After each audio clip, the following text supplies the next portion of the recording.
السلام عليكم ورحمة الله تعالى وبركاته. بسم الله الرحمن الرحيم. وعن عمر بن الخطاب رضي الله عنه قال: استأذنت النبي صلى الله عليه وسلم في العمرة فأذنني وقال: لا تنسانا يا أخي من دعائي. فقال: كلمة ما يسرني أن لي بها الدنيا. رواه الترمذي. Umar ibn Khattab ரலியல்லாஹு அன்ஹு அவர்கள் அறிவிக்கின்ற ஹதீஸ், நபி ஸல்லல்லாஹு அலைஹி வஸல்லம் அவர்களிடத்துல உம்ரா சென்று வர நான் அனுமதி கேட்டேன். எனக்கு அவர்கள் அனுமதி அளித்தார். மேலும் கூறினார்கள், என் அன்பு சகோதரா, நீ அங்கே துவா கேட்கிற போது எங்களை நீர் மறந்து விடாதே என்று சொன்னார்.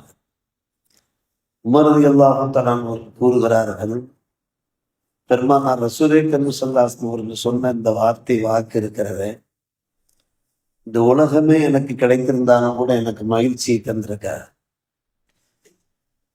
என்னை பார்த்து நபி அவர்கள் சொன்னார்கள், நீங்கள் புனித ஸ்தலங்களிலே துவா கேட்கிற போது அன்பு சகோதரா, எங்களை நீங்கள் மறந்து விடாதீர்கள் என்று நபிகள் நாயகம் ஸல்லல்லாஹு அலைஹி வஸல்லம் கூறுகிறார்கள் என்றால் அது எனக்கு வேற ஆனந்தத்தை தரக்கூடியதாக இருந்தது என்று உரைத்தார்கள். உமர் ரலியல்லாஹு அன்ஹு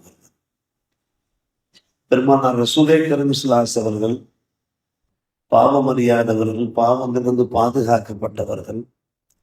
அல்லாஹ் ரப்புல் ஆலமீன் அவருடைய அந்தஸ்துகளை வானளாவ உயர்த்திருக்கிறான். நீங்கள் முந்தி பிந்தி செய்த எல்லா பாவங்களையும் அல்லாஹ் மன்னித்து விட்டான் என்று அவருடைய அந்தஸ்துகளை உயர்த்துவதற்காக அல்லாஹ் ரப்புல் ஆலமீன் அந்த வசனத்தை இறக்கி ஆரம்பிக்கிறார். அவர்களே தங்களுடைய அருமை தோழர்களை பார்த்து சொல்லுகிறார்கள், புனித ஸ்தலங்களிலே நீங்கள் துவா கேட்கிற போது எங்களை நீங்கள் மறந்து விடாதீர்கள் என்று கூறுகிறார். ஹஜ் உம்ராவுக்கு செல்லுகிற போது நாம் அந்த புனித யாத்திரிகளிடத்திலே கேட்டுக்கொள்கிறோமே, எங்களுக்காக துவா செய்யுங்கள் என்று. அதற்கு இந்த சம்பவம் ஒரு சிறந்த உதாரணமாக இருக்கிறது.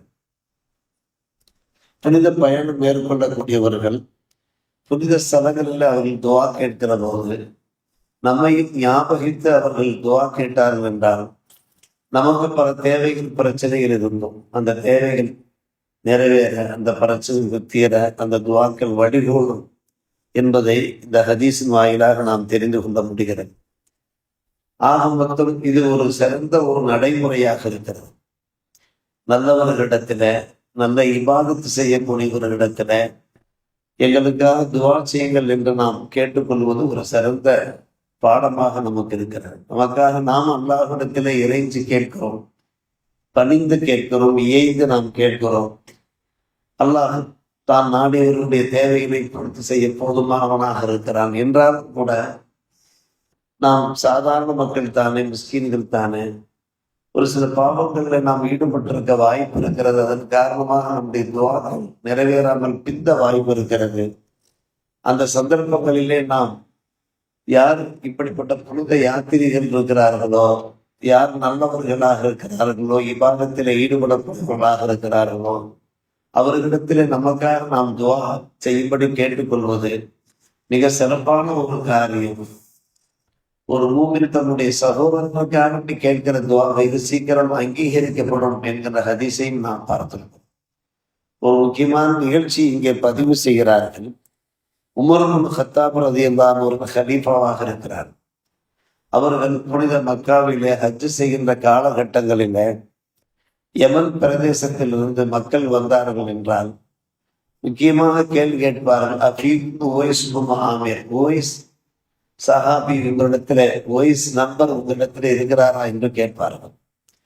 ஒரு முறை அப்படி கேட்டபோது மக்கள் சொன்னார்கள், ஆம், உவைஸ் பின் ஆமீர் வந்திருக்கிறார்கள் ரலியல்லாஹு அன்ஹு.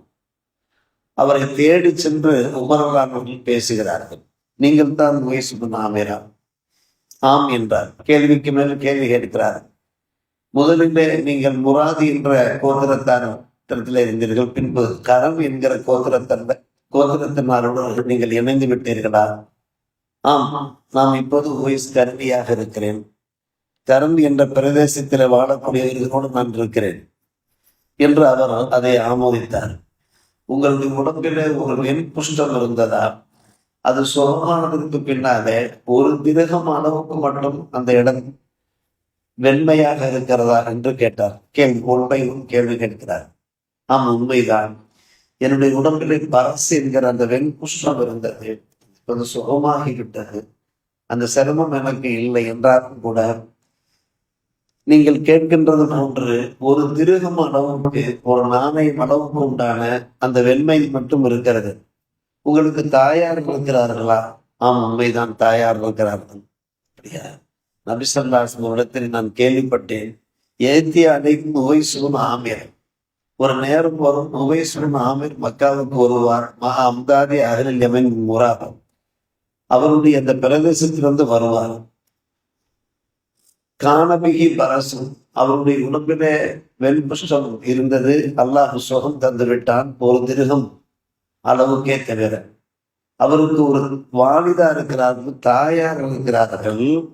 உபவிகா பரவலும், அந்த தாய்க்கு அவர் அளவு கடந்த நன்மை செய்யக்கூடிய, உபகாரம் செய்யக்கூடியவர், அளவிலா அன்பும் பற்றும் பாசமும் உள்ளவர். அவர் எப்படிப்பட்டவர் என்றால், அக்சமா அல்லா அபர் வரும், அல்லாஹ் பெயரால் எதையாவது ஒன்றை சத்தியம் செய்து சொன்னார் என்றால் அல்லாஹ் அந்த சத்தியத்தை நிறைவேற்றுவார். அப்படிப்பட்ட ஒரு மகானாக இருப்பார், ஒரு இறை நேசராக இருப்பார் என்று பெருமானார் ரசூலுல்லாஹி கரீம் ஸல்லல்லாஹு அலைஹி வஸல்லம் எங்களுக்கு சொல்லியிருக்கிறார்கள்.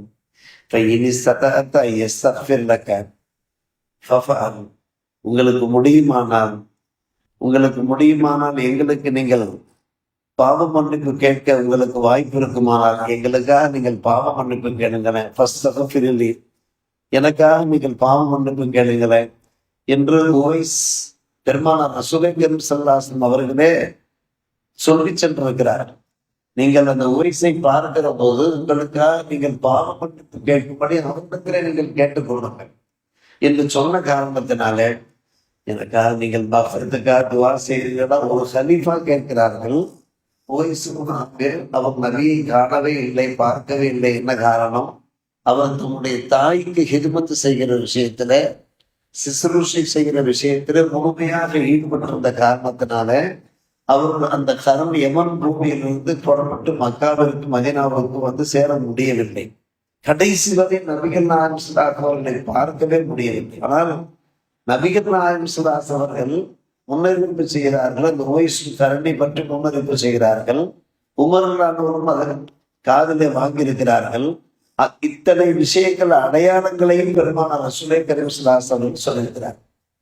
பெருமானார் உவைஸ் கரணியை பார்க்கவில்லை, உவைஸ் கரணி பெருமானாரை பார்க்கவில்லை. ஆனால் உவைஸ் கரணியுடைய அங்க அடையாளங்கள் அத்தனையும் அன்னலாருக்கு அறிந்திருக்கிறது. எனவே அந்த அடையாளங்களை சொல்லி உமரலான உள்ளத்திலே சொல்லி அவர் மக்காவிற்கு வந்தால் உங்களுக்காக நீங்கள் பாவ மன்னிப்பு கேட்க சொல்லுங்கள். அவர் துவா கேட்டார் என்றால் துவா கபூலாகும் என்று சொல்லுவார். சாதாரண விஷயம் என்ற அன்பான பெருமக்களே, இதுல நாம் தெரிந்து கொள்ள வேண்டிய ஒரு விஷயம் என்னவென்று கேட்டால், ஒருவர் தன்னுடைய தாய்க்கு நல்லுபகாரம் செய்யக்கூடியவராக, தாய் மீது அன்பும் பாசமும் செலுத்தக்கூடியவராக, தம்முடைய தாய்க்கு செய்ய வேண்டிய கடமைகளை நல்ல முறையில் நிறைவேற்றுபவராக, அவருடைய துவாவை பெற்றவராக இருந்தால் அவர் பிறருக்காக கேட்கிற துவா கபூலாகும். இதைத்தான் நம்ம விஷயம்.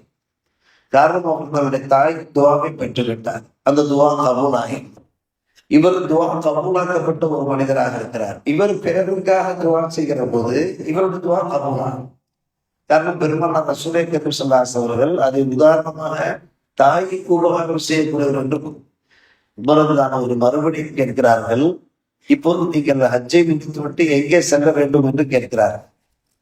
நான் கூஃபாவுக்கு செல்ல வேண்டும். நான் கூஃபாவுடைய கவர்னருக்கு நான் லெட்டர் எழுதுவா, உங்களுக்கு தேவையான உதவிகளை செய்யும்படி லெட்டர் எழுதுவா, தயவு செய்து எனக்கு லெட்டர் எல்லாம் எழுத வேண்டாம், நான் ஒரு சாதாரணமான ஒரு எளிமையான மனிதனாகவே இருக்க விரும்புகிறேன் என்று உவைசுல் கரணி சொல்றார். மறு ஆண்டு வந்தது, அடுத்த ஆண்டு வந்தது. இதே போன்று அந்த கரம் பிரதேசத்திலிருந்து ஒரு மனிதர் மக்காவிற்கு, அவர் ஒரு முக்கியஸ்தர், அஷ்ராஃபில் உள்ளவர், ஹஜ்ஜுக்கு வந்திருக்கிறார். ஹஜ்ஜுக்கு வந்தபோது உமரலானவர்களை எதிர்பாராமல் அவர் சந்திக்கிறார். உமர்னாவும் கேட்கிறார்கள், கடந்த ஆண்டு உவைஸ் இங்கே ஹஜ்ஜுக்கு வந்திருந்தார், உவைஸின் நிலை என்ன என்று கேட்கிறார். அப்போது அந்த மனிதனை சொல்றார், தரத்துவோ ரசல் வைத்தி கலீலனும் மாத்தார். அவருடைய வீடு இருக்கிறதே மிகவும் எளிமையான ஒரு வீடு, ஒரு குடிசை வீடுதான். வீட்டுல ஜாமான்கள் கூட தேவையானவங்க கிடையாது. சாதாரணமான ஒரு வாழ்க்கை வாழ்ந்து கொண்டிருக்கிறார் என்று சொன்னபோதுதான் பெருமானார் ரசூலே கரீம் சொல்லி இதை ஞாபகப்படுத்துகிறார்கள். ஆம், இவர்கள் போன்ற மனிதர்கள் அல்லாஹ் மீது ஆணையிட்டு சத்தியமிட்டு சொன்னார்கள் என்றால் அந்த சத்தியத்தை அல்லாஹ் நிறைவேற்றி விடுவான் என்று இவர்கள் போன்ற நல்லோரைத்தான் பெருமானார் ரசூலே கரீம் சொன்னார்கள் என்று பார்க்கிற போது நமக்கு பல விஷயங்கள் இங்கே புலப்படுகிறது. அன்பான பெருமக்களே, தாய்க்கு நாம் செய்ய வேண்டிய அந்த உதவி, அது முக்கியமாக நாம் தெரிந்து கொள்ள வேண்டிய அந்த ஒரு விஷயம். அத்தோடு அன்பான பெருமக்கள், நல்லவர்களிடத்திலே நமக்காக நாம் துஆ கேட்க வேண்டும். ஹாஜிமார்கள் வருகிறார்கள், அவர்கள் பாவம் மன்னிக்கப்பட்டு வருகிறார்கள். எனவே அவர்கள் வரும்போதெல்லாம் புறப்படும் போதும் நாம் துஆ செய்யும்படி சொல்கிறோம். மறுநாள் உம்ராவுக்காக பர்மிஷன் கேட்ட போது எனக்காக துஆ கேளுங்கள் என்று பெருமானார் சொல்கிறார்களே, அதே போன்று அவர்கள் திரும்பும் போதும் கூட நாம் துஆ செய்யும்படி சொல்கிறோம் என்றால், இந்த மனிதர் வந்தார்கள். அவர் மறு ஆண்டு உவைசுல் கர்னி போய் சந்திக்கிறார். சந்தித்து விட்டு சொல்லுகிறார், உமர் உங்களை பற்றி விசாரித்தார் என்று சொல்லுகிறார். அப்படியா? உமருக்காக மறுபடியும் மன்னிப்பு கேட்கிறார்.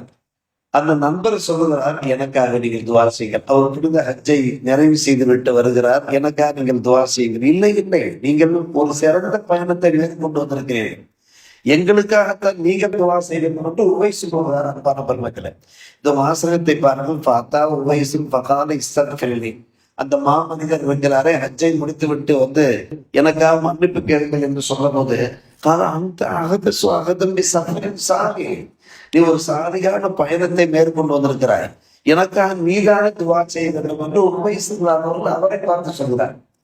அருமை சகோதரர்களை பெரியவர்களே, நல்லிதையும் படைத்தவர்கள் ஹதீஸ் கிதாபில் நிகழ்ச்சி பதிவாக இருக்கிறது. அப்படியானால் ஹஜ்ஜுக்கு செல்கிற போதும் துஆ செய்யும்படி கேட்டுக்கொள்கிறோம், ஹஜ்ஜிலிருந்து திரும்பும் போதும் நாம் துஆ செய்யும்படி கேட்கிறோம் என்றால் உவைஸ் அவர்கள் அதற்கு சிறந்த ஒரு முன்மாதிரியாக திகழ்கிறார். வல்ல அல்லாஹ் நாம் கேட்கிற துஆக்களையும் கபூல் செய்ய வேண்டும், பிறகு நமக்காக கேட்கிற துஆக்களையும் கபூல் செய்ய வேண்டும், பிறருக்காக நாம் கேட்கிற துஆக்களையும் கபூல் செய்ய வேண்டும். அந்த அளவுக்கு நாம் நல்ல இபாதத்துகளை ஈடுபட வேண்டும். இது போன்ற நிகழ்ச்சிகள் நமக்கு சிறந்த முன்மாதிரி நிகழ்ச்சிகளாக திகழ்கின்றன. இது போன்று நாம் நம்முடைய வாழ்க்கை சிறப்பான வாழ்க்கை அமைத்துக் கொள்ள அல்லாஹ் ரப்பல் ஆலமீன் நம்ம எல்லோருக்கும் நல்ல புரிவானாக. வாசு தாவனும் இருந்தாக இருக்கிறார்கள்.